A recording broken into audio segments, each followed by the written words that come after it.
டேலண்டான ஆட்கள் வந்தாலும் அந்த 50 வருஷத்துக்கு யார் தான் இங்க நிப்பா சொல்லுங்க. என்னதான் இந்த இடத்துல கர்த்தர் என்ன வச்சிருக்கிறாரு? எனக்கு கொடுத்திருக்கிற நாள் என்ன ஆகாது, குறையாது. அது கொடுத்தது ஆண்டவர் எனக்கு தந்தது.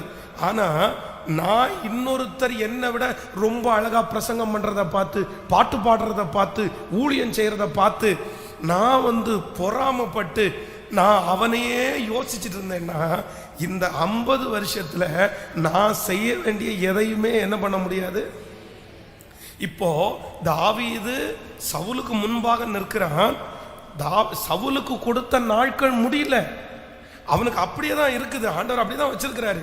ஆனா என்ன அப்படின்னா, இவன் நம்மளை விட முன்னாடி வந்துருவானோ, இவன் நம்மளை கொன்னுட்டு ராஜாவா மாறிடுவானோ. இப்பவே ஜனங்கள் எல்லாம் இவன் கொன்றது, நான் கொன்றது 1000, இவன் கொன்றது 10000ன்றாங்களே, நாளைக்கு என்ன தூக்கி போட்டுட்டு இவனை ராஜாவா ஏத்துக்கிறதுக்கு எத்தனை நாள் ஆகும்னு முழுக்க முழுக்க எப்படிதான் யோசிக்கிறாரு சொல்லுங்க. இதை விட்டுருங்க.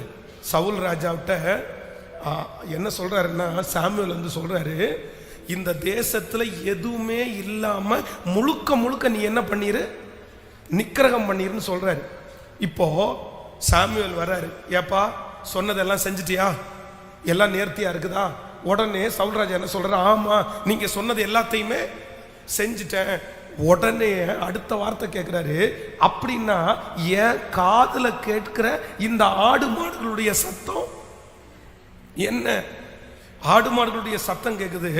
உடனே அவர் என்ன சொல்றாரு தெரியுமா, இல்ல இல்ல, தேசத்திலேயே கொழுமையானவர்களை நான் பார்த்துட்டேன்.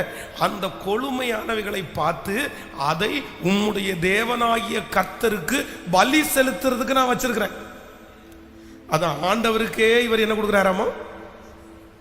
நம்ம நிறைய பேர் ஆண்டவருக்கே உதவி செய்வோம்ல. ஆமா, அந்த அளவுக்கு இவங்க ரொம்ப பெரிய ஆள். ஆண்டவருக்கு ஏன்னா பலி செலுத்துறதுக்கு ஆடு மாடு கொடுக்க முடியாது. அதனாலதான் சாமுவேல் சொல்றாரு, பலியை பார்க்கலும் கீழ்ப்படிதல். அப்படின்னா முழுக்க முழுக்க அவனுடைய மைண்ட் எப்படியே போகுது, மாம்சம் மாம்சம் மாம்சம்.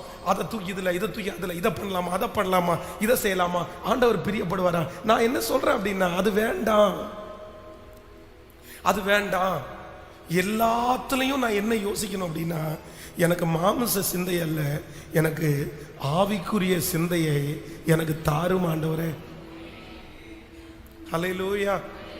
எத்தனை பேர்